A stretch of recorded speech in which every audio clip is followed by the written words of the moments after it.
Yeah, Alistair, man, I know kind of this whole thing, not really the circumstances you probably, wanted this main event to come under with everything that happened with Walt and everything. What was just your, emotion sitting there while that was all unfolding, waiting to see if this fight would still be happening, just that entire situation? Well, at first, I didn't really. You don't really think that something bad like that happens, right? Somebody's missing, okay, but then the days go by, 2 days, 3 days, and it's like, hey, it's not resolved yet.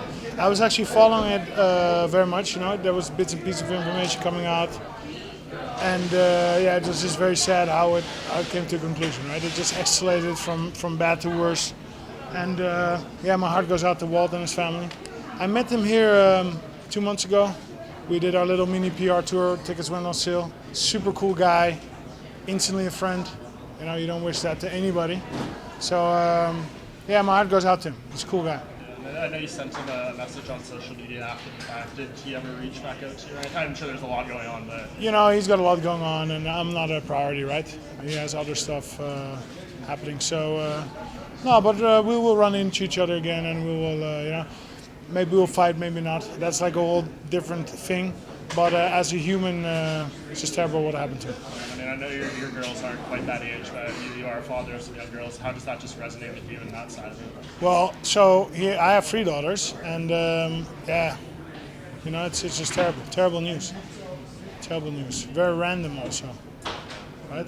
As your way, that's all unfolding, at what point did they come to you with, the fight with Walt's not happening and this is what could happen going forward? I think it was a couple of days before this fight got announced that they gave me the news the fight with Walt is not happening, so we're looking into other options, other opponents. Was this the main one they presented, or was there some other possibilities? This was just the one that they presented. I've been training for a long time. I was actually hoping to fight sooner in September. Didn't materialize, so I was just very happy that somebody stepped up. Of course, it's a huge opportunity for Jairzinho, but it's gonna be a good fight. He's very new to the UFC. How aware were you of him, and were you following the 3 fights that he's had? So I saw 2 fights of him. Also because he's kind of from Holland, or the colonies of Holland, Suriname. So that's like, hey, cool, another Dutch guy. We got Stefan Struve, we got Jermaine in there. So it was cool to see another Dutch and Suriname. Suriname and Dutch kind of like the same.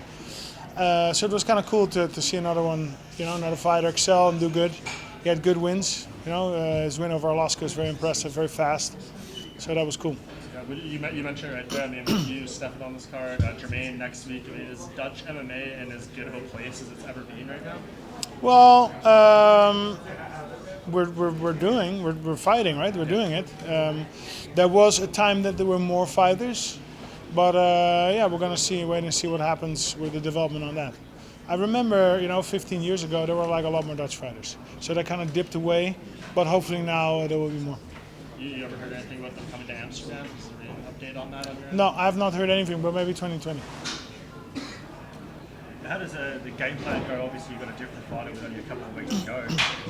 Do you game plan much for your guys, or do you just do your own thing coming into it? No, we do game plan. I have to say that Walt and this opponent are kind of the same. They're a little bit different, right? This new opponent, Rozenstruik, is more of a striker, so he'll only want to strike. I think Walt is a little bit more overall game, but I don't know. The goal is the same. We're going to fight. We're going to win.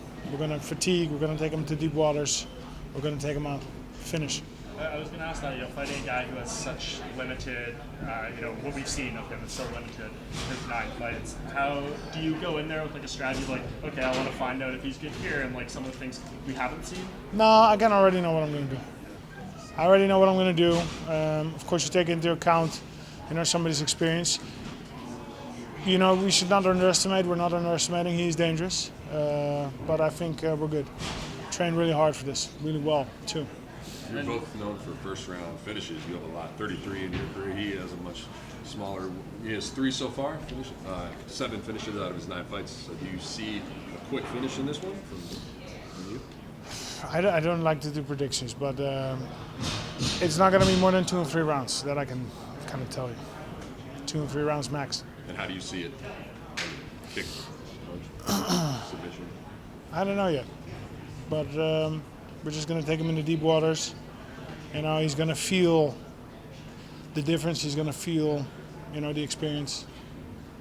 And does his kickboxing background have any effect? Do you see that as a strength of his that you're going to focus on?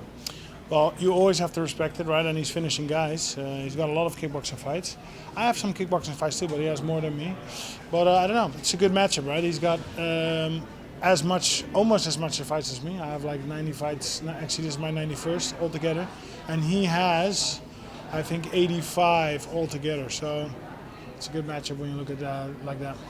When you talk about that, I mean, everyone kind of looks at it as striker versus striker and everything. If it gets in there and starts mixing it up, I mean, obviously you want to stick to whatever your game plan is, but when you're going against another credentialed striker, how much of it turns into, I guess for lack of a better term, like a dick measuring contest in a way of like, you want to show you're better there?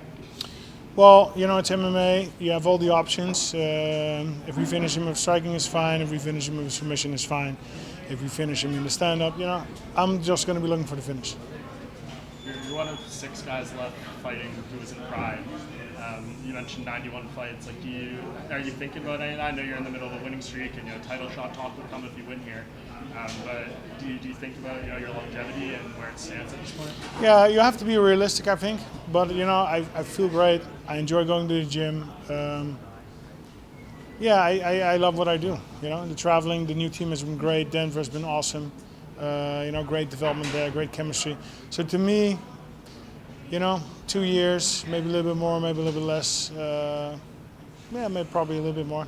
And then it's going to be enough. Because I do believe you need to stop on time, right? It is a dangerous profession. We've been fighting for 22 years. 22 years ago was the first fight.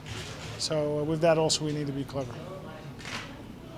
In terms of the title picture, what do you think is in the best interest of the heavyweight division? Is it Stipe winning and continuing his reign, or DC winning, retiring, giving up the belt, and then the division proceeds from wherever from there? I don't know either.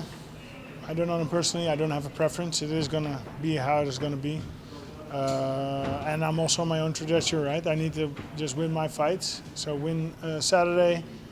I'll probably have to do one more win, and then we can make noise for a title shot. Sure, is that what you're saying? He's going to beat you, then he's going to call you Francis Ngannou, and that's going to be the #1 contender. I mean, would that next person probably be a rematch of Ngannou in your mind? You have 2 questions in one? More or less, yeah. What was it again? I mean, if you win, do you think Francis Ngannou is the obstacle between you and that title shot if you win here? Maybe, I don't know. I'm going to see. Could be the rematch. You've mentioned that 23 years in the sport takes a toll on you, obviously. What motivates you to keep going? What drives you to get up every morning and keep wanting to fight? It's the UFC gold, right? My career would not be complete without it. So we're very dedicated at the moment. The team is great, very dedicated. We're working hard. And, it also gives me comfort to say, when you're putting everything in something, you're giving it your best, then to me that already is satisfaction. Reem, you back in the day, you used to fight multiple opponents a night, seeing different styles. Although it be K1 and stuff, so being that this is a last minute opponent, you still got that mentality there that this was switch as well. Yeah, I'm just happy to fight because there was no opponent, right? Walt dropped, and I'm just happy that Jairzinho stepped up. So I'm actually thankful to him. Off topic, an old opponent, yours, Peter Vernon, is actually still fighting, coming up in Russia. He is fighting still? Yeah, 46, yeah, still. He's older than that. He's 48 or 49. Yeah. He's 10 years older than me. Yeah. Good thing, bad thing, what you think? I think personally it's not a good thing. I think, there's time for fighting. He never really quit. He never really stopped fighting. So that being said, because if you retire and you're gonna like Chuck Liddell, it's not good. But Pete Arts kept fighting and training and competing, so there's something to be said there. But still getting hit when you're 48 years old or 49, I don't think it's a good idea.